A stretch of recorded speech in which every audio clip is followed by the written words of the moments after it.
자, 잘 들리시죠? 네. 네. 자, 오늘 벌써 2주가 지나서 시간이 잘 갑니다. 저희도 모였네요. 먼저 교회 소식을 조금 특별히 소식 드릴 건 없을 것 같은데요. 교회 소식 잠깐 말씀드리면 근데 목사님 목소리가 너무 작아요. 아, 목소리가 너무 작아요? 잘 들리세요? 네, 소리가 잘 안 들려요. 아, 잠시만요. 네, 잘 아니요, 들려요. 지금도. 예, 잘 들려요. 샬롬. 괜찮으세요?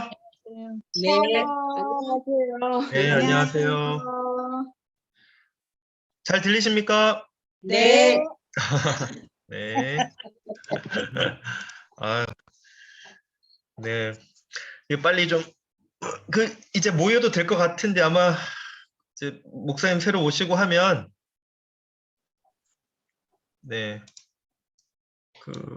이제 모이지 않을까 싶습니다. 지금 오늘까지는 이제 줌으로 하고, 네.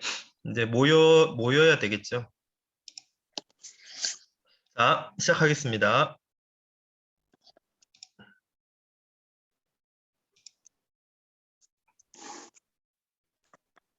네.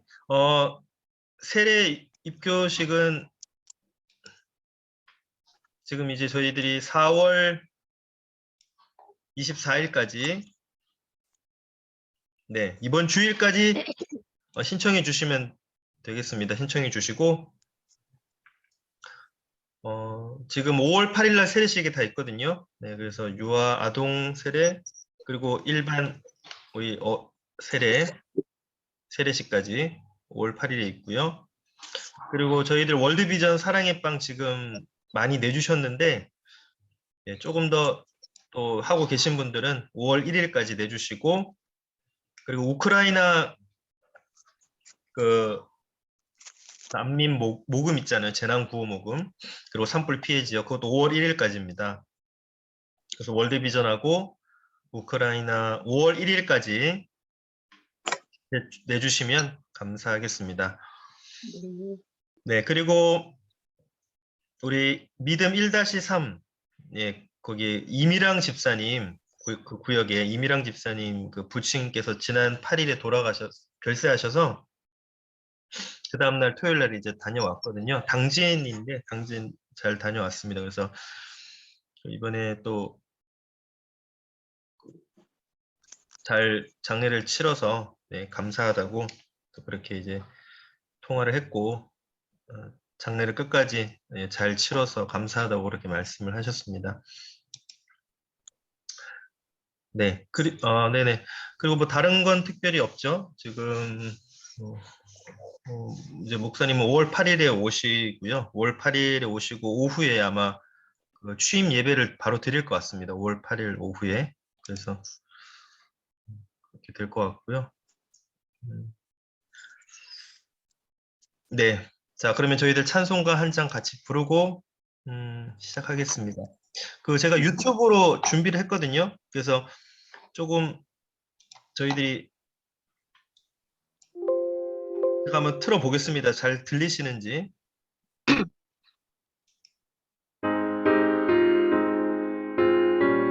잘 들리십니까? 네. 네네. 그러면 요걸로 같이 들으면서 찬양하도록 하겠습니다. 어두운 내 눈 밝히사 366장.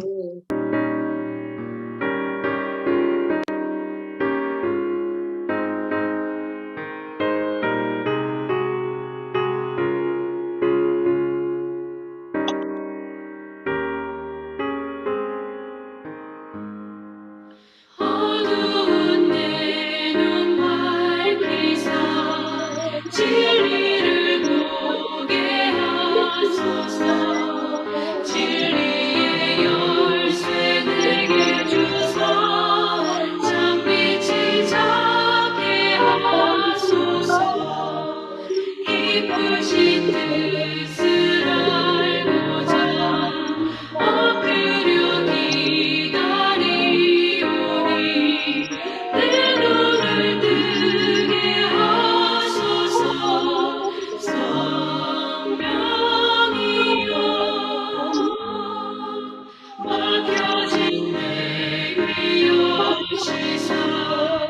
주님의 귀한 음성을 이 귀로 들을 때에 내 기쁨 알려드리겠네. 기쁘신 뜻을 알고자 엎드려 기다리오니 내 귀를 열어주소서. 성령이여.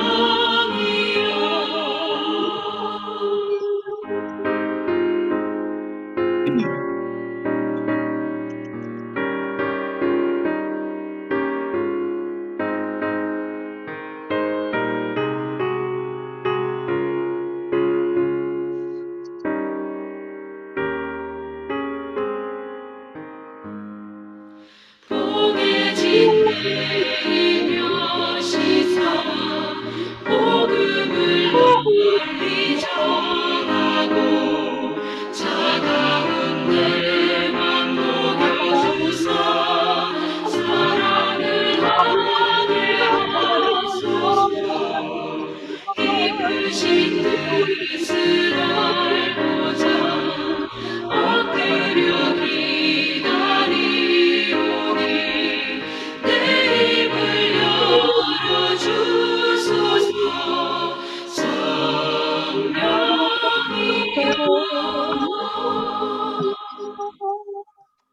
네. 아멘. 아멘. 아멘.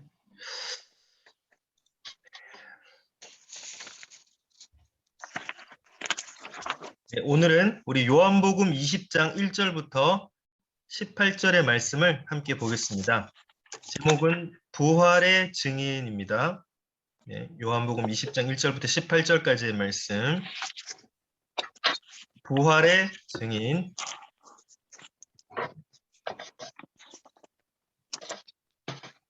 네, 그러면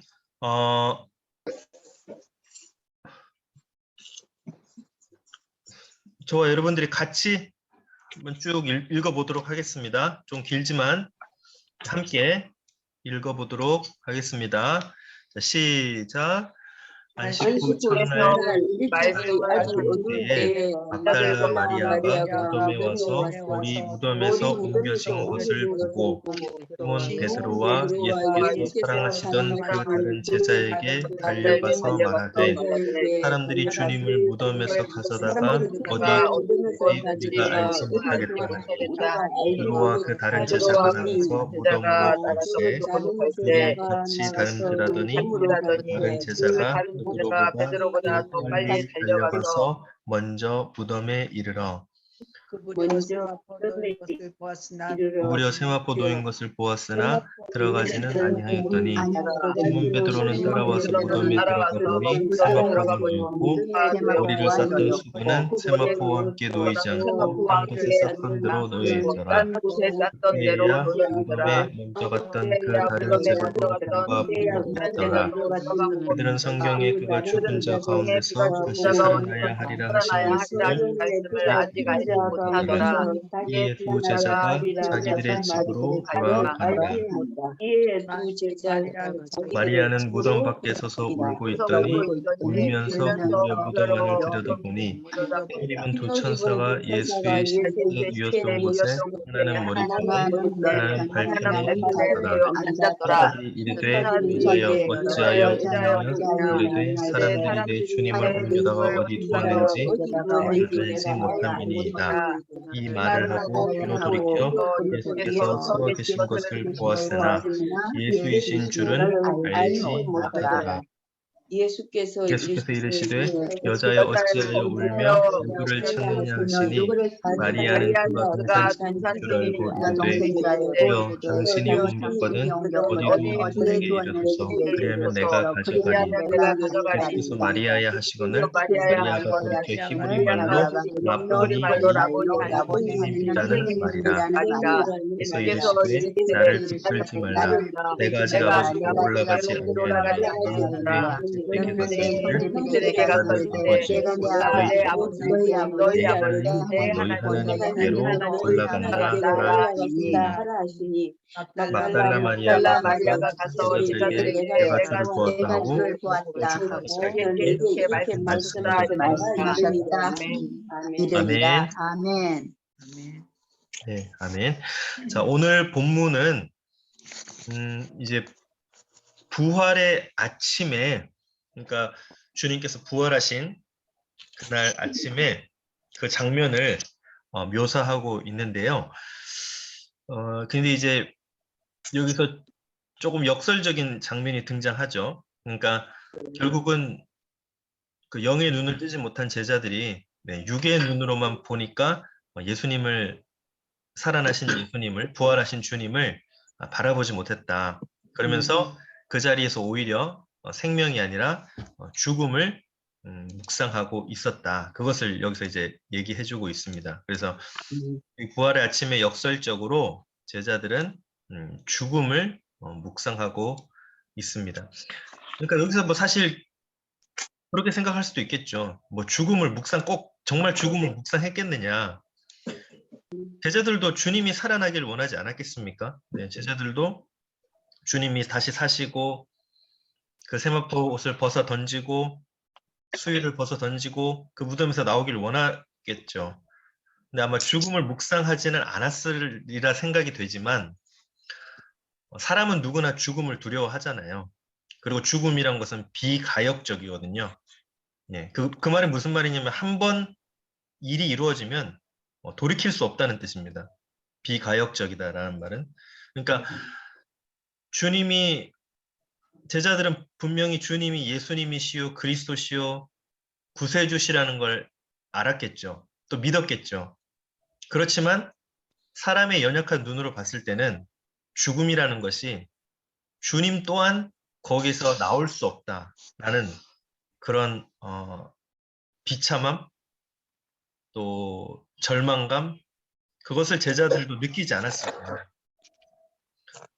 우리도 그렇잖아요.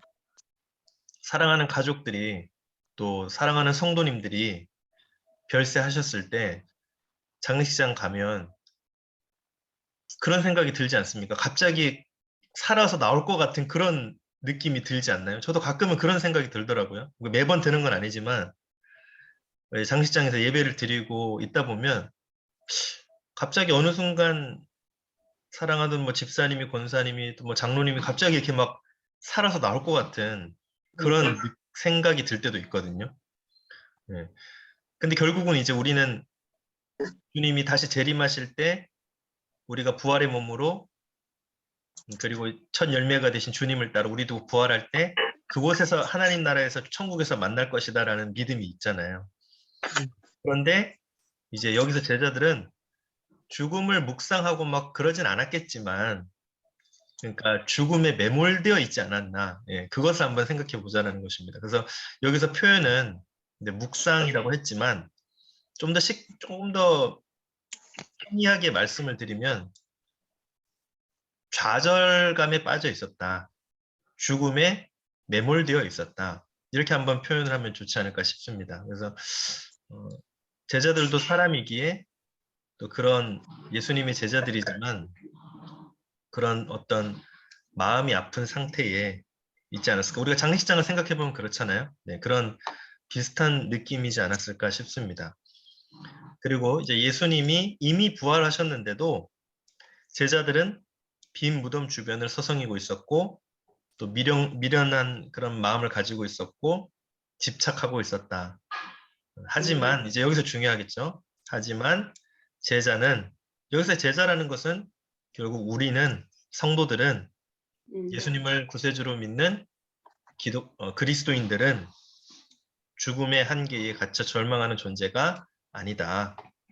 부활을 체험했기 때문에 부활을 이미 증거하신 주님으로부터 우리가 그 능력을 받았기 때문에 우리의 삶에 그 능력이 나타나기 때문에 부활의 증인으로 살아가야 한다라는 것을 지금 얘기해주고 있습니다. 자, 그러면 우리 첫 번째 관찰과 묵상을 한번 보도록 하죠. 여기서 자, 이제 1절부터 10절까지 처음에 나오거든요. 네, 1절부터 10절 부분인데요. 예수님이 부활하셨는데도 제자들은 여전히 빈 무덤에 머물러 있습니다. 자, 막달라 마리아가 여기서 등장하죠. 막달라 마리아가 빈 무덤을 보고 무슨 생각을 했습니까? 예. 자, 빈 무덤을 보는 순간 그 안에 분명히 예수님의 시신이 있어야 되는데 향품을 바르려고 이제 왔는데 무덤 안에 아무것도 없는 거죠. 예. 무덤에 계셔야 될 예수님이 그 시신이 있어야 되는데 사라졌으니까 막달라 마리아가 뭐라고 생각을 했냐면 누군가 예수님의 시신을 가져갔다. 그 시신을 다시 장사를 지내 드리려고 했는데 향품을 발라서 이제 장사를 지내려고 했는데 누군가 예수님의 시신을 가져갔다. 이렇게 막달라 마리아가 생각을 했다는 것입니다. 그러니까 여기서 알 수 있는 것은 사람의 생각은 거기 참 그 한계가 있다. 우리는 유한하다. 우리는 더 깊은 곳까지 나아갈 수 없는 어떻게 보면 참 단순한 그런 인간의 연약함이 아까 죽음의 자리에서도 묵상한다 그랬잖아요. 계속 좌절감에 빠져 있다 그랬잖아요. 그런 것처럼 그런 생각을 가지고 있는 것이 사람이다. 뭐 모든 사람이 다 그렇다라는 것이죠. 네. 자, 1절, 2절을 세 번역으로 보니까요. 제가 읽어보겠습니다. 주간에 이른 새벽에 막달라 사람 마리아가 무덤에 가서 보니 무덤 어귀를 막은 돌이 이미 옮겨져 있었다. 그래서 그 여자는 막달라 마리아는 시몬 베드로와 예수께서 사랑하시던 그 다른 제자에게 달려가서 말하였다. 누가 주님을 무덤에서 가져갔습니다. 어디에 두었는지 모르겠습니다. 네, 지금 막달라 마리아의 고백입니다. 자, 그러면 여기서 지금 얘기하고자 하는 것이 무엇인지 같이 한번 보겠습니다. 막달라 마리아가 어떤 여인이었나? 네, 막달라 마리아가 누구였나?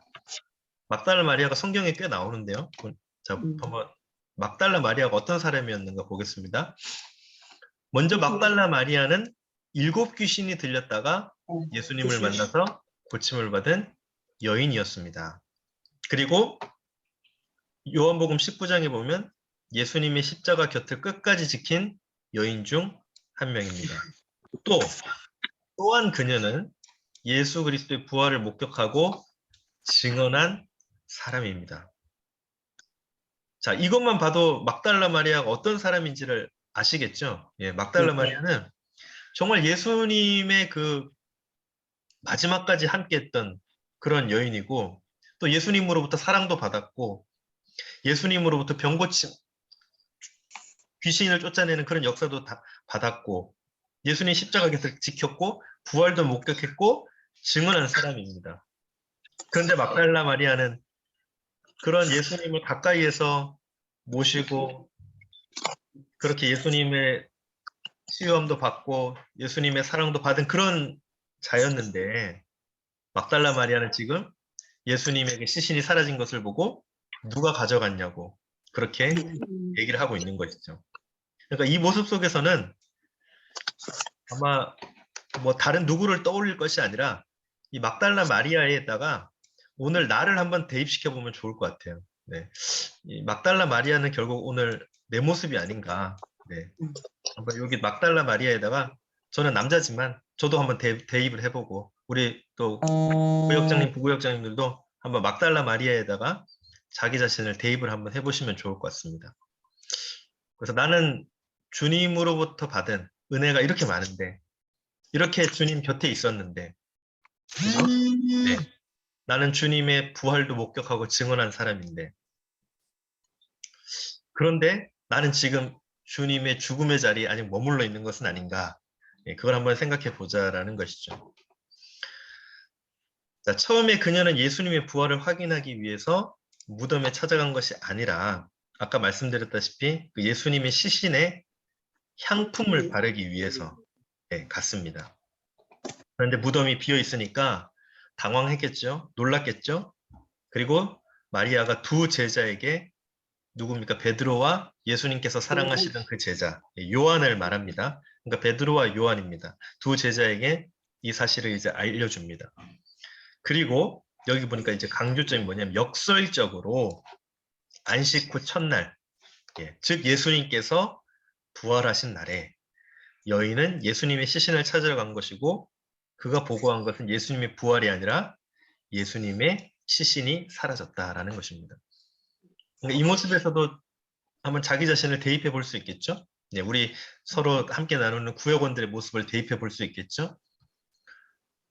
부활절 예배를 드리고 또 부활절에 관련된 하나님의 말씀을 듣고 그날 나는 예수님을 만나려고 했는데 내가 고백한 것은 부활이 아니라 예수님의 시신이 사라졌다는 그런 단순한 육체의 눈의 관찰이었다. 이렇게 한번 고백해 볼 수 있겠죠. 네. 그래서 자신의 모습을 여기 대입해서 막달라 마리아가 했던 하나의 어떤 사건의 전개지만 그 사건의 전개 가운데 말씀 가운데 자기 자신을 한번 같이 넣어보고 또 나는 어땠는지 한번 생각해 보는 시간을 구역원들과 나누시면 좋겠습니다. 자, 그 다음에 이제 두 번째 한번 볼게요. 예수님이 사랑하시던 다른 제자는 그죠? 빈 무덤을 확인하고 어떤 반응을 보입니까? 자, 예수님이 사랑하시던 다른 제자 누굽니까? 나중에 나오는데 요한입니다. 요한복음을 기록한 요한이죠. 자, 근데 이제 다른 제자는 예수님이 사랑하시던 다른 제자는 빈 무덤을 보고 예수님이 또 부활하셨음을 믿었습니다. 8절 말씀을 한번 볼까요? 네, 8절 말씀에 보시면 제가 읽어볼게요. 그제서야 먼저 무덤에 다다른 그 다른 제자도 들어가서 보고 믿었다. 예, 막달라 마리아는 단순한 어떤 눈의 관찰을 통해서 눈의 육안에 보이는 그런 현상을 통해서 예수님의 시신이 사라졌다고 그것을 이제 베드로와 요한에게 뛰어가서 막 알렸는데 그 뒤에 온 다른 제자 요한은 보고 믿었다. 이렇게 되어 있습니다. 큰 차이가 있죠. 네. 단순히 우리가 어떤 현상을 바라볼 때 그것을 믿음의 눈으로 보느냐, 기독교적인 세계관으로 보느냐, 아니면 단순히 그냥 하나의 현상으로 보느냐. 우리 주변에 그런 일들이 너무 많죠. 네, 코로나도 그렇고 이제 코로나가 거의 끝나가는데 우리가 항상 교회에서 겪는 많은 수많은 일들도 그렇고 또 저와 여러분이 삶의 현장에 살아가면서 겪는 모든 일들도 다 마찬가지입니다. 눈에 보이는 것은 어떻게 보면 일부에 지날 뿐이죠. 불과할 뿐이죠. 예. 그 속에 더 깊은, 더 심오한 그런 의미를 우리가 영적인 눈으로 발견할 수 있는 그것이 필요함을 다시 한번 말씀해 주고 있습니다. 자, 여기서 예수님이 사랑하시는 제자라는 표현이 나오는데요. 이 표현이 요한복음에만 참 많이 나오죠. 13장, 19장, 그죠? 20장 쭉 나와 있는데 이 예수님이 사랑하시는 제자라는 그 표현은 누구를 가리키냐면 바로 사도 요한이다. 예, 이 요한복음을 기록한 그래서 무덤에 먼저 도달한 다른 제자가 사도 요한이라는 것을 우리가 충분히 짐작할 수 있고요. 또 사도 요한이 베드로보다 먼저 도착했지만 두려워서 감히 무덤 안으로는 들어가지 못했다. 하지만 이제 베드로를 따라 용기를 내어 무덤에 들어간 요한이 빈 무덤이 바로 부활의 증거다. 그래서 이 빈 무덤이 부활의 증거다. 이게 되게 말이 안 맞잖아요. 어떻게 빈 무덤이 부활의 증거냐. 그러니까 한번 생각해 보세요. 빈 무덤이 왜 부활의 증거냐? 여러분 빈 무덤이 부활의 증거가 될 수 있습니까? 아니, 그러니까 세상 사람들이 봤을 때는 아니 심지어 믿는 사람들이 생각했을 때도 어떻게 빈 무덤이 부활의 증거냐. 근데 여러분 그 요한복음에 보면 디두모 도마가 나오잖아요. 네. 예수님께서 다시 8일 만에 제자들에게 나타나셨을 때 예수님께서 뭐라고 하셨습니까? 네 손을 내 옆구리에 넣어보고 네 손을 내 손자국에 대어보아라.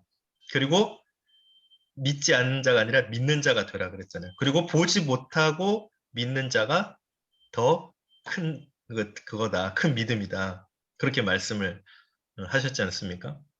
그러니까 그것 자체가 이미 완벽한 부활의 증거라는 것이죠. 보지 못하고 믿는 것. 그 빈 무덤이 부활의 증거라는 것도 어떻게 보면 가장 완벽한 증거죠. 예, 이것은 어떻게 반박할 수 없는 가장 완벽한 증거다라는 것을 그래서 말씀해주고 있습니다. 그러니까 보지 못하고 믿는 게 가장 완벽한 믿음이죠. 예.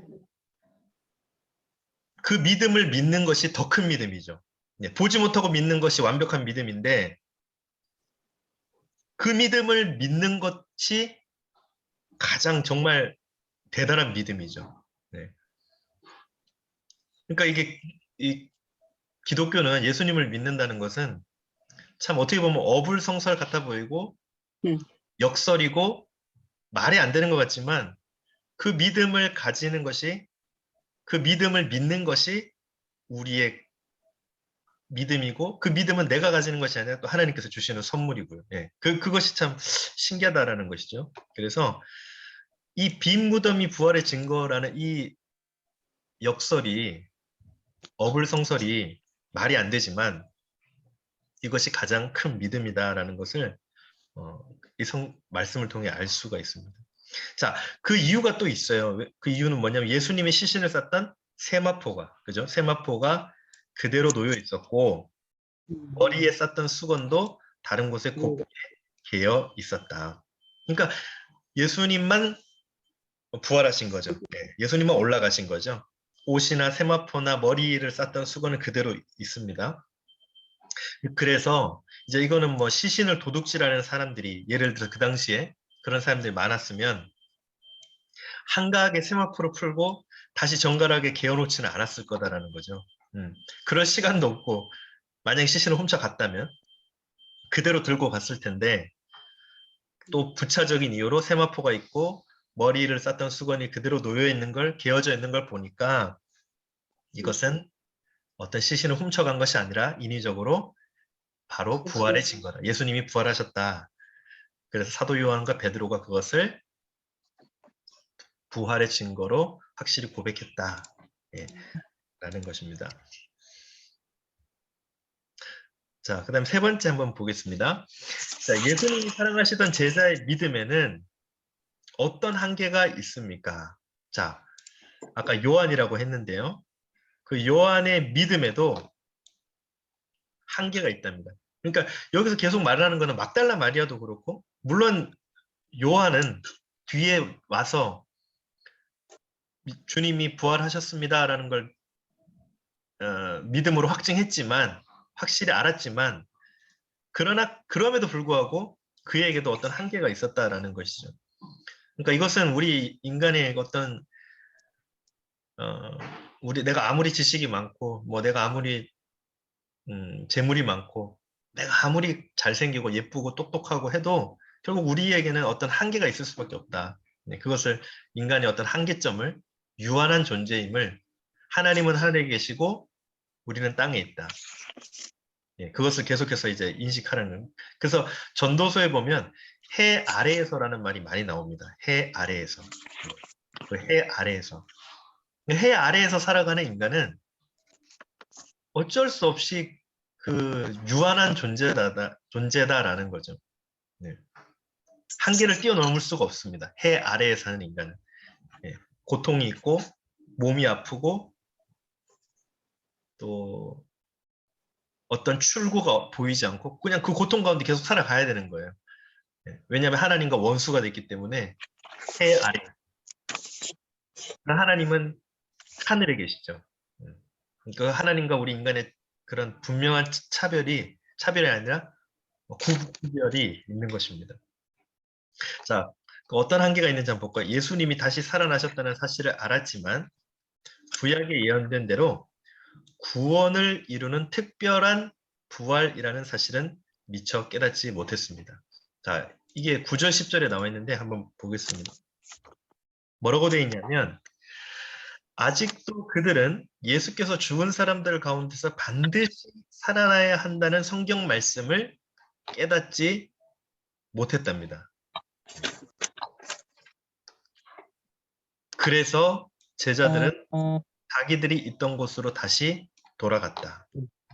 자, 예수님께서 죽은 사람들 가운데서 반드시 살아나야 한다는 성경 말씀을 아직도 깨닫지를 못했습니다. 누가요? 그들이, 제자들이 그것을 깨닫지 못했기 때문에 제자들은 자기들이 있던 곳으로 다시 돌아갔습니다. 자, 이 부분을 뭐라고 한번 설명을 했는지 한번 보겠습니다. 자, 요한이 여기서 표현한 건 뭐라고 그랬냐면, 겁이 나서 감히 무덤에 들어갈 수는 없었지만 이제 빈 무덤의 상태를 확인하고 또 세마포와 머리를 쌌던 수건이 그대로 놓여 있는 것을 보고는 이것은 시체를 도둑 맞은 것이 아니라 예수님의 몸이 부활했을 거라는 합리적 믿음을 갖게 되었다. 그러나 이것은 완전한 믿음은 아니다. 자, 여러분, 합리적 믿음. 합리적 믿음이라는 말이 좀 잘 이해가 되시나요? 합리적 믿음. 어떻습니까? 합리적인 믿음. 믿음이 합리적이다 말하는 말은 무슨 뜻이죠? 합리적. 자기가 알고 있는 지식. 네, 지식, 합리적. 그러니까 이 합리적이란 말은 이성에, 그러니까 그렇죠. 내가 가지고 있는 지식에 딱 합한다, 합당하다, 맞다 그런 뜻이잖아요. 근데 믿음이 합리적입니까? 아니면 비합리적입니까? 네, 믿음은 사실은 비합리적이죠. 합리적일 때도 있겠죠. 예. 합리적일 수도 있지만 사실은 믿음은 비합리적일 때가 더 많죠. 예, 그리고 비이성적이라고 볼 수도 있습니다. 또 믿음은 때로는 어떤 상황에 맞지 않는 그것을 요구할 때도 더 많이 있잖아요. 그러니까 그런 걸 본다면 합리적이다? 아니죠. 비합리적이다. 이성적이다? 아니요. 때로는 비이성적일 때가 더 많습니다. 믿음은. 그래서 여기서 말하는 것은 이 사람이 믿음은 뭐라고 표현했냐면 완전한 믿음이 아니다. 네. 그렇죠. 믿음이 약할 수 있죠. 믿음이 작을 수 있죠. 믿음이 불완전할 수 있죠. 예. 왜 우리 사람이니까 충분히 그럴 수 있습니다. 저도 그럴 때 있고 다 그럴 수 있습니다. 예. 그런데 여기서 이제 말하는 것은 그런 연약하고 불완전하고 흔들리는 믿음 가운데서 그것을 합리적인 믿음으로 포장해서는 안 된다라는 것을 또 한번 얘기해 주는 것이죠. 그러니까 우리가 생각할 때는 이 믿음이면 충분히 합리적이다. 이것은 내가 봤을 때는 이 정도면 됐다. 그러니까 여기서 이제 더 안 해도 될 것 같다. 주님도 이 정도면 기뻐하실 것 같다. 네. 거기 머무르는 것이 아니라 합리적이라고 생각했을 때 그것은 완벽한 믿음은 아니다. 어떻게 보면 사실은 더 불완전하고 아직 연약한 믿음이다. 그래서 여기서 이제 더 출발해서 여기서 이제 얘기하는 건 뭐냐면 그것은 첫걸음에 불과하다라는 거예요. 아직까지는. 그 첫걸음도 참 대단하지만 그 첫걸음을 내딛은 것도 참 대단한 인간의 입장에서 봤을 때는 결단이고 시작이지만 아직은 아니다.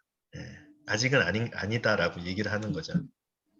그래서 더 나아가야 온전한 믿음으로 갈 수 있다. 우리가 100% 온전한 믿음에 도달할 수가 없겠죠. 네. 100%는 없을 겁니다. 100%는 우리가 온전한 믿음을 가질 수가 없고, 왜 항상 연약하고 흔들리고 불안하고 고뇌를 가지고 있고 아픔을 가지고 있고 쓰러질 수밖에 없는 것이 우리 사람이니까요. 그것은 아마 불가능하다고 생각이 됩니다. 그러나 이제 첫걸음을 뗐다면 거기서 합리적인 믿음에 머물러 있지 마라. 그것이 다라고 생각하지 마라. 그것이 완벽하단, 이제 거기 안주하지 말고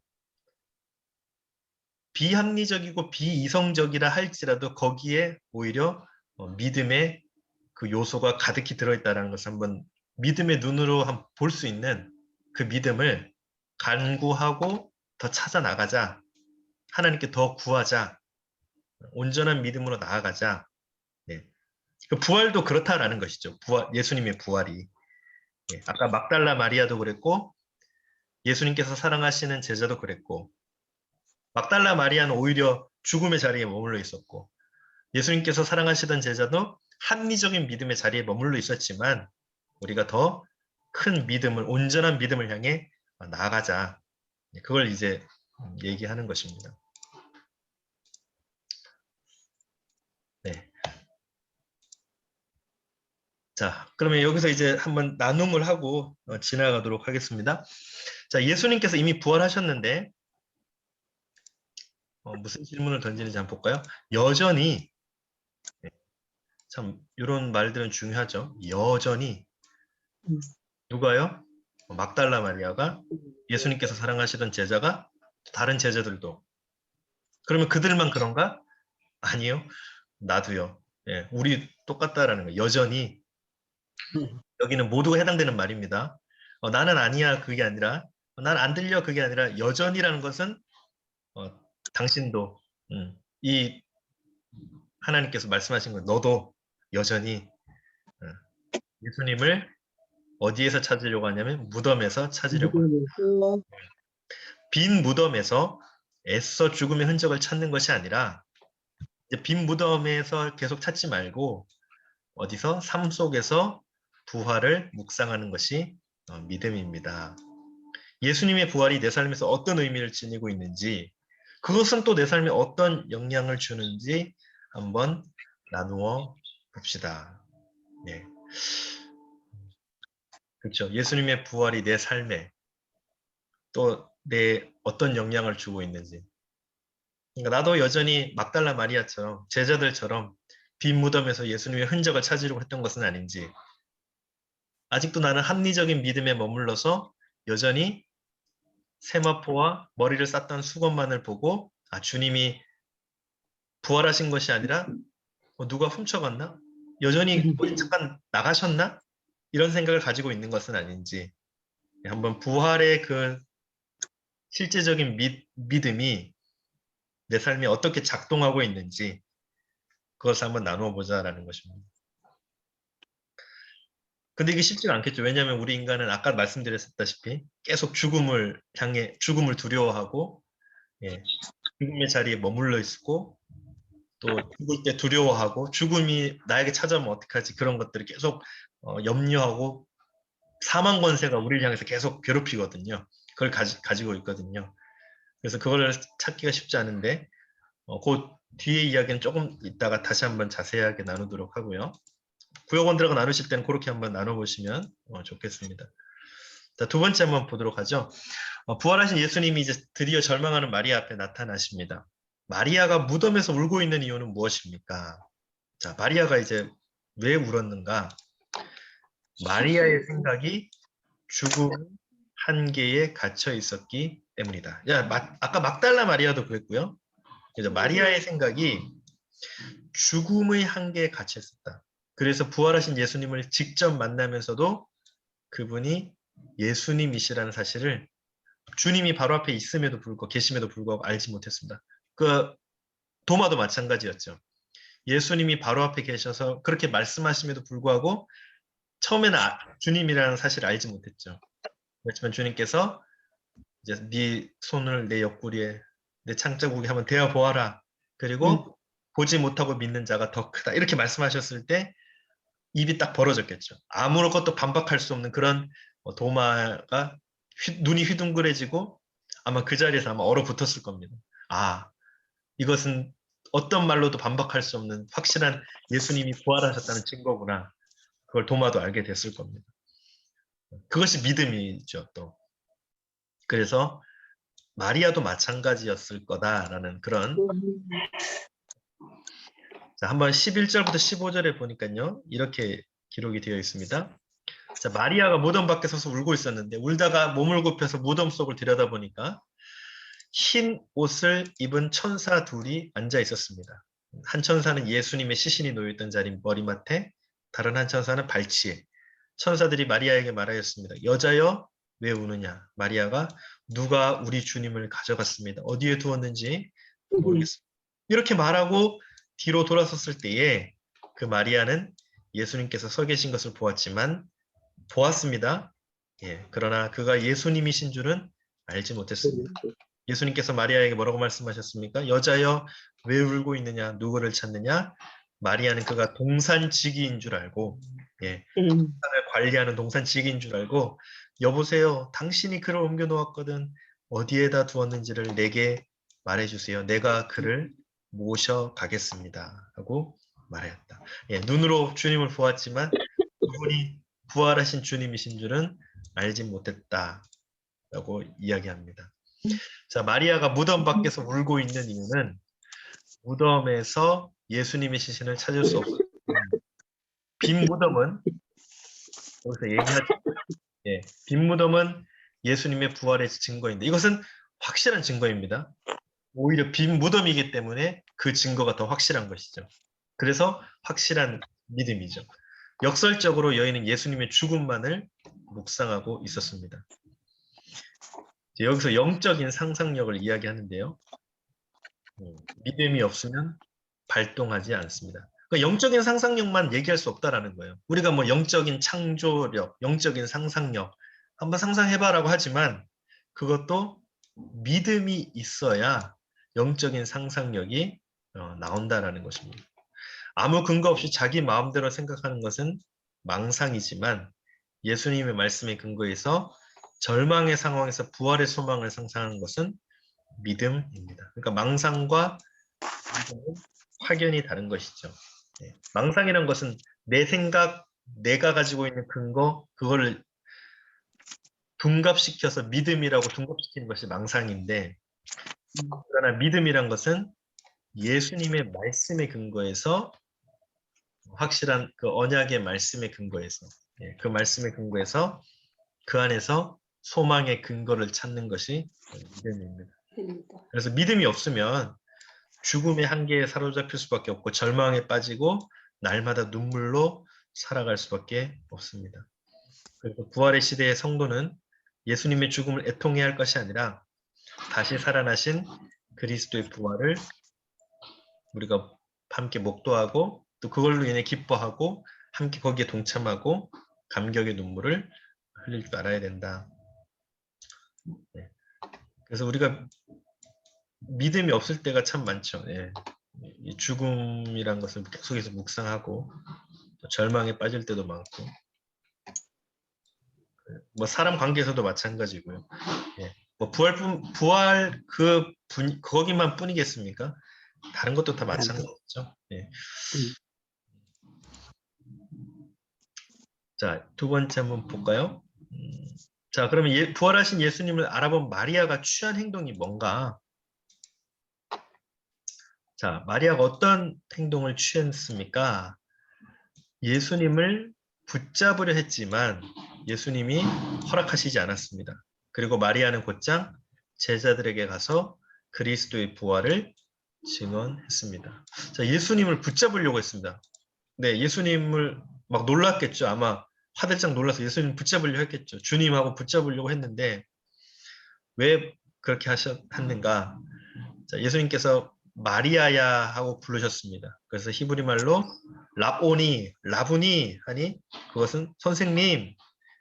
예수님께서 뭐라고 말씀하셨냐면 내게 손을 대지 말아라. 네, 내가 아직 아버지께로 올라가지 않았다. 이제 내 형제들에게로 가서 이르기를 내가 나의 아버지 곧 너희의 아버지 나의 하나님 곧 너희의 하나님께로 올라간다고 말해요. 이게 부활이죠. 내가 나의 아버지 곧 너희의 아버지시고 나의 하나님이시고 곧 너희의 하나님께로 올라간다. 부활한다. 부활해서 올라간다. 네. 막달라 사람 마리아는 제자들에게 가서 자기가 주님을 보았다는 것과 주님께서 자기에게 이런 말씀을 하셨다는 것을 전했습니다. 내게 손을 대지 말아라. 왜 내게 손을 대지 말아라 그랬을까요?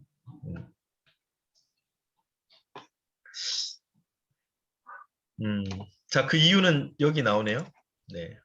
예수께서 아직 아버지께로 올라가지 않으셨습니다. 그러니까 그 예수님께서 십자가에 못 박히실 것을 처음에는 그 이야기를 제자들에게 하지 말라 그러잖아요. 예. 그 왜냐하면 아직 하나님의 때가 이르지 아니했기 때문이다. 이렇게 말씀하셨잖아요. 이것도 마찬가지죠. 네. 아직 아버지께로 올라가지 않으셨기 때문에 어떤 그 사건의 종결, 그러니까 완벽한 부활의 그런 현상이 부활이 아직은 아니기 때문에 예수님을 만지려고 했던, 붙잡으려 했던 마리아에게 만지는 것을 만지지 말아라 금하셨다라는 것이죠. 그리고 내 형제들에게 가서 부활의 소식을 전해라. 예수님께서 제자들을 내 형제, 여기서 내 형제라는 것은 제자들을 말하는 거거든요. 그래서 여기서 이제 형제, 제자, 우리가 처음에는 선교 공동체, 증인 공동체, 그죠? 그렇게 시작을 했는데 이제 제자 공동체, 그러니까 제자 공동체는 예수님의 십자가와 부활을 통해 만들어진 하나님의 가족이다. 그 우리도 마찬가지죠. 우리 한영교회도 마찬가지죠. 우리 한국교회도 마찬가지죠. 네. 우리 또 온 세상의 교회도 마찬가지입니다. 하나의 거룩한 보편적인 교회를 향해서 교회라는 그 믿음의 고백이 있는데 그 안에서 예수님의 십자가 부활을 통해 만들어진 하나님의 가족들이죠. 형제 자매들이죠. 물론 성경에는 내 형제라는 말만 나오지만 그렇지만 우리 모든 형제 자매요 제자들로서 하나의 몸으로 예수님을 주인으로 삼고 머리로 삼고 각 지체로서 우리는 예수님과 함께 하는 그런 교회 공동체, 제자 공동체이다. 그래서 여기서 내 형제들이라고 표현을 하셨습니다. 그리고 예수님의 부활을 증언하면서 새로운 하나님의 가족이 탄생함을 축하한 것이다. 그래서 우리가 새 가족들이 또 오잖아요. 예수님을 영접하고 예수님을 믿게 되고 또 새 가족들이 오고. 네, 그들도 그러니까 어떻게 여기서는 그 개념이 뭐냐면 새로운 하나님의 가족이다.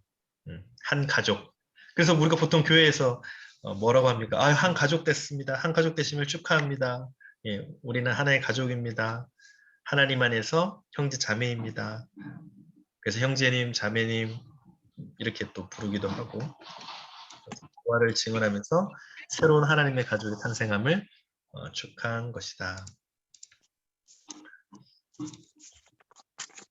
자, 한번 요거 나눔 한번 해보겠습니다. 믿음이 없으면 부활의 주님을 만나고도 여전히 절망의 늪에 빠질 수밖에 없습니다. 사람이 죽음에 매여 있으면 더는 생산적인 일을 할 수 없습니다. 혹시 부활하신 주님을 만나고도 여전히 삶 속에서 죽음과 절망에 매여 있는 면은 없는지 살펴보고 이야기를 나누어 봅시다. 네. 자, 아까 죽음에 매여 있게 된다고 했죠. 죽음을 묵상하고 자꾸 죽음만을 생각하면 어떤 그 현상이 나타날까요? 네, 그죠? 절망의 늪에 빠지죠. 네, 절망의 늪에 빠지고 우울해지고 뭔가 자꾸 부정적인 생각을 하게 되고, 네, 그렇죠. 또 막 사람들이 밉기도 하고, 때로는 가족들이 밉기도 하고, 자녀들도 때로는 막 이렇게 밉기도 하고, 네, 그런 일들이 많이 일어나겠죠. 근데 그게 내가 하고 싶지 않다고 원하지 않는다고 또 막 탁 끊어지는 것도 아니잖아요. 어떨 때는. 네.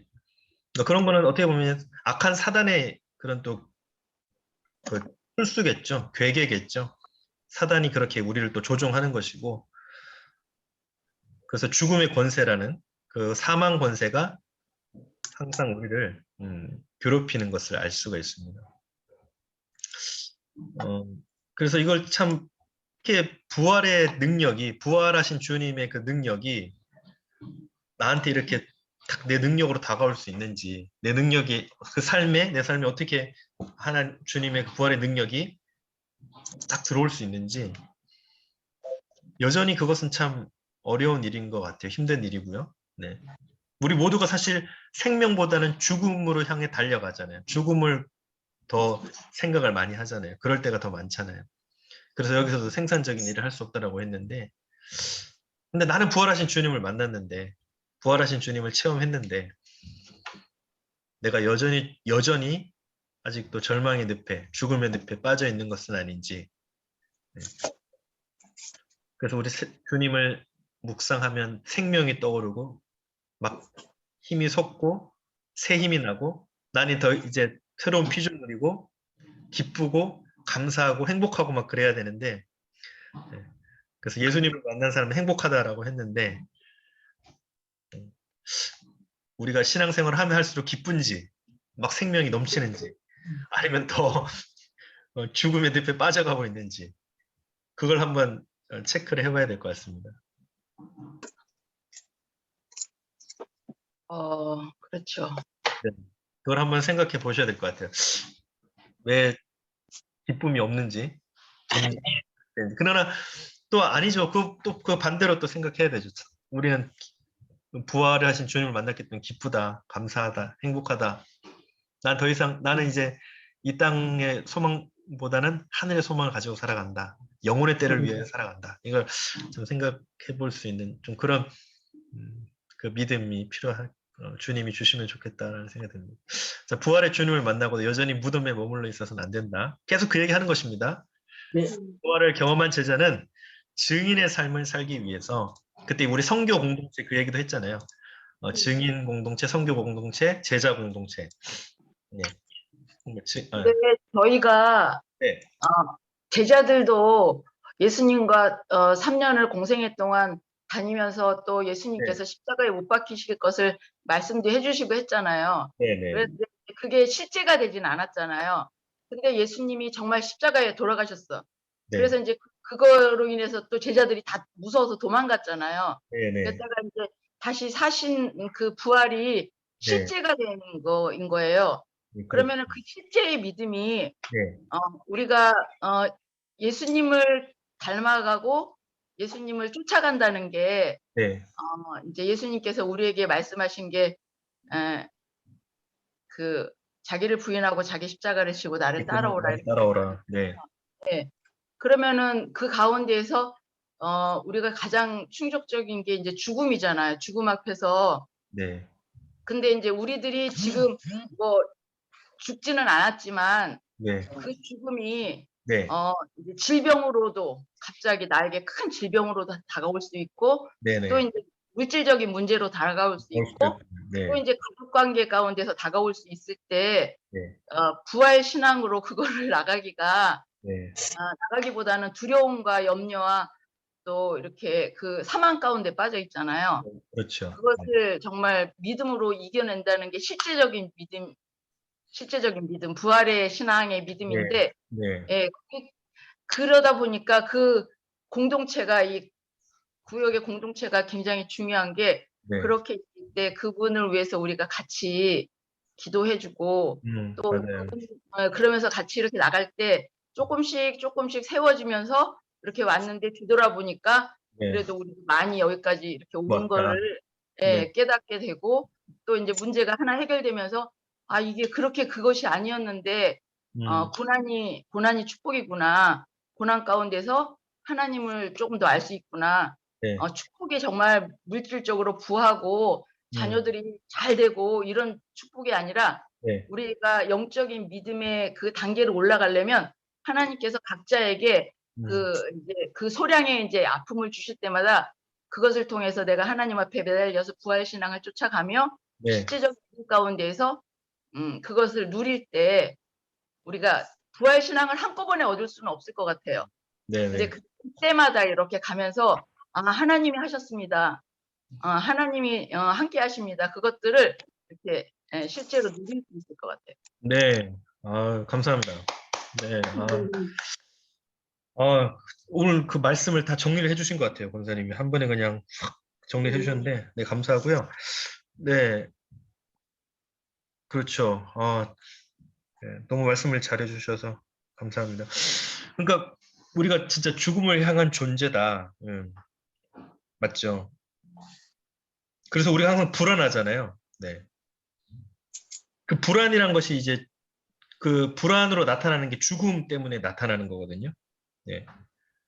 그러니까 죽음이 저 끝에 멀리 가 있는 것이 아니라 항상 내 곁에 와 있기 때문에 그것 때문에 나타나는 현상이 뭐냐면 불안입니다.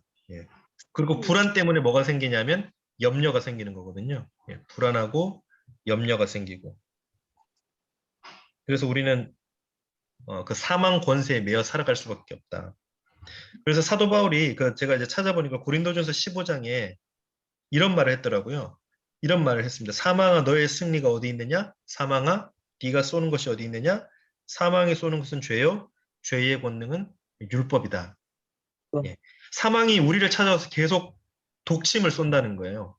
여러분 그 벌이 침을 쏘잖아요. 말벌이 독침을 쏘듯이 벌이 침을 쏘듯이 사망이 계속해서 우리에게 죄를 짓게 만든다는 거죠. 그래서 하나님과 거리를 멀어지게 만들고 결국은 죄 때문에 우리가 완전 생명을 잃고 사망에게 사로잡힌다. 우리가 그런 사망 권세에 매여 있다는 것입니다. 예. 그래서 불안, 염려, 결국은 죄를 짓고 하나님과 거리가 멀어지고 완전 죽음에 매몰되게 하는. 그런데 이 사망 권세를 물리치시고 부활하신 분이 있는데 그분이 누구냐면 주님 예수 그리스도시다라는 겁니다. 예. 그러니까 사망 권세를 물리치시고 죽은 자의 땅에서 산 자의 땅으로 건너오신 분이 바로 우리 주님이시다. 아멘. 그리고 그 예수님의 부활의 증인들이 제자들이었고 또 우리다. 이걸 지금 이제 그래서 예수님의 부활이 나를 위해 부활하셨기 때문에 결국은 그게 나에게 복음이고 기쁨이다. 이게 이제 우리 복음의 그 간단한 논리인데 간단한 그 복음의 진리인데 그걸 우리가 지금 헤어나오질 못하는 거죠. 왜냐하면 사망 권세에서부터 매여 있으니까. 그러니까 아까 권사님 말씀하셨듯이 계속 그 사망 권세에만 우리는 매여 있는 거예요. 네. 불안하고 염려하고 근심하고 죄짓고 또 죽음을 향해 달려가고 또 조금 좋아졌다가 또 사망 권세에 매여서 계속 그렇게 쳇바퀴 돌듯이 살아가는 거죠. 그러니까 사망 권세를 깨뜨리지 못하니까 사망 권세를 이기시고 부활하신 주님도 우리가 믿음으로 그거를 인지를 못하는 거예요. 네, 그걸 생각을 하지를 못하는 거죠. 그걸 우리가 깨달아야 되는데 그래서 저는 이제 아까 말씀을 들으면서 나무에 열매가 맺히고 나중에 뒤를 따라서 많은 열매가 열리듯이 주님께서 부활하시고 나면 믿는 자들이 그 뒤를 따라 부활할 것이다라는 그 믿음이 우리에게 있었으면 좋겠다라는 생각을 하게 됐습니다. 그래서 우리 권사님 말씀 잘해 주셨고요. 너무 감사하고요. 네. 우리 오늘 말씀을 기억하면서 같이 한번 좀 기도했으면 좋겠습니다. 먼저 기도하실 때 부활하신 예수님의 능력에 힘입어서 우리도 이 땅에서 죽음과 절망의 권세를 이기고 사망 권세를 이겨내고 그걸 끊고 부활하신 주님을 따라 우리도 나무에 열매가 맺히듯이 부활의 권세의 능력에 참여할 수 있게 해달라고 그 믿음을 가지게 해달라고 기도하겠습니다.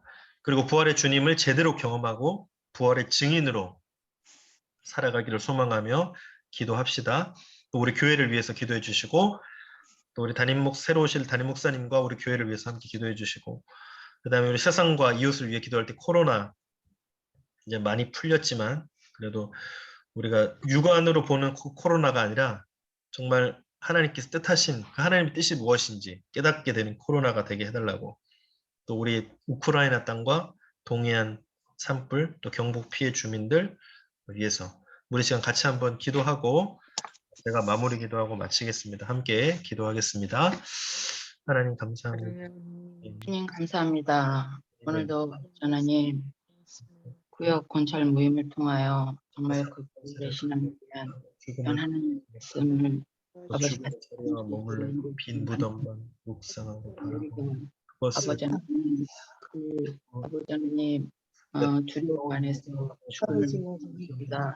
정말 우리 삶 가운데 정말 그 능력 권세가 가운데 오직 주님을 바라보게 하시고 우리의 믿음으로 아버지 하나님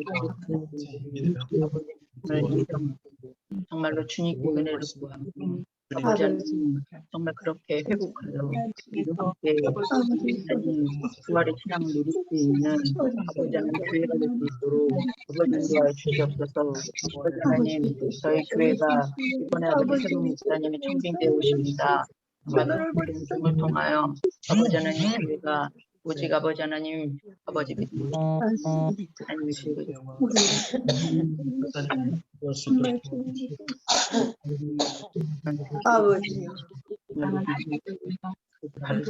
아버지 계시는 예수 그리스도 말미암아 삶을 줄수 있는 아버지 하나님 반가운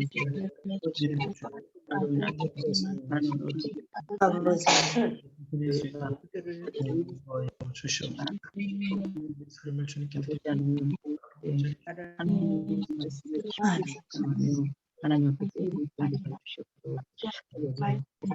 없지만 정말 그렇게 피해를 입은 자들 불쌍히 가운데 품을 상한 자들 주님께서 아버지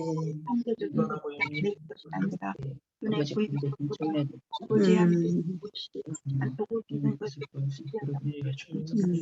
주님, 아버지 주님의 하나님 아버지 감사합니다. 불안하고 염려스럽고 또 실패하면 어떡할까? 죽으면 어떡할까? 또 날마다 죄로 인하여서 하나님과의 관계가 멀어지고 더 하나님으로부터 멀어지고 그래서 결국은 죽음을 향해 달려갈 수밖에 없는 아니 이미 죽었었던 정말 버러지 같은 저희들을 주님 그 사망 권세를 끊어주시고 부활의 첫 열매가 되셔서 저희에게 생명을 주시고 또 나무의 열매가 뒤따라 열리듯이 그날에 주님을 따라 부활할 것을 믿음으로 소망을 가지고 살아갈 수 있도록 하나님 저희와 함께 하여 주시니 감사합니다. 하나님 저희의 삶에 언제 이 사망 권세를 끊어내고 언제 또 그것을 이겨내고 날마다 그렇게 좌절할 것이 아니라 이제 이 땅의 소망이 아닌 저 영혼의 때를 위하여서 천국의 그 하나님 나라를 향하여서 우리가 믿음의 눈을 들고 주님과 동행하며 주님의 제자들로서 정말 하나 된 형제 자매들로서 교회를 사랑하고 성도들을 사랑하고 또 우리가 복음의 그 부활의 능력을 증거하는 복음의 증인으로 살아갈 수 있도록 하나님 삶의 현장 가운데 언제나 함께하여 주시고 믿음을 허락하여 주옵소서. 하나님 저희들 이제 목사님 새로 오시면 함께할 그 교회의 출발을 위하여서 또 기도로 준비할 수 있도록 도와주시고 하나님께서 세워주신 교회의 각 지체들로서 주님을 향하여 사명 잘 감당할 수 있기를 소망합니다. 그래서 우리의 몸이 건강하고 우리의 마음이 영적으로 풍성하고 생명을 가지고 우리에게 맡겨주신 이 자리 또 직분 또 봉사의 현장 또 사랑의 자리에서 언제나 하나님과 함께하며 기뻐할 수 있도록 또 즐거워할 수 있도록 행복할 수 있도록 또 함께 슬퍼할 때는 함께 눈물을 흘릴 수 있도록 주님 우리가 언제나 주님께서 주신 그 마음을 잘 간직할 수 있도록 인도하여 주옵소서. 하나님 세상 참 육의 눈으로 보면 참 소망이 없고 너무 답답한 그런 마음뿐이지만 그러나 이제 영의 눈을 뜨게 하여 주시고 그 가운데 하나님의 뜻이 무엇인지 우리가 기도로 함께 나아가며 기도로 함께 이 어려운 때를 우리가 기도로서 함께 짊어지고 주님 끝까지 기도로 또 말씀으로 찬양으로 함께 승리하며 나아갈 수 있도록 인도하여 주옵소서. 우리 사랑하는 구역장님, 부구역장님 주님께서 지켜주시고 또 삶의 현장 가운데 언제나 동행하셔서 맡겨주신 또 우리 구역원들에게 잘 하나님의 사랑을 전하고 복음을 전하고 또 단합하고 하나 될 수 있는 우리 구역들이 되기를 소망합니다. 하나님 언제나 우리의 삶에 지키시며 인도하시는 은혜로 함께 하여 주실 것을 믿사오며 예수님의 이름으로 기도드립니다. 아멘. 네, 수고하셨습니다. 감사합니다. 감사합니다. 감사합니다. 네, 주일에 또 뵙겠습니다. 감사합니다. 네. 사랑합니다.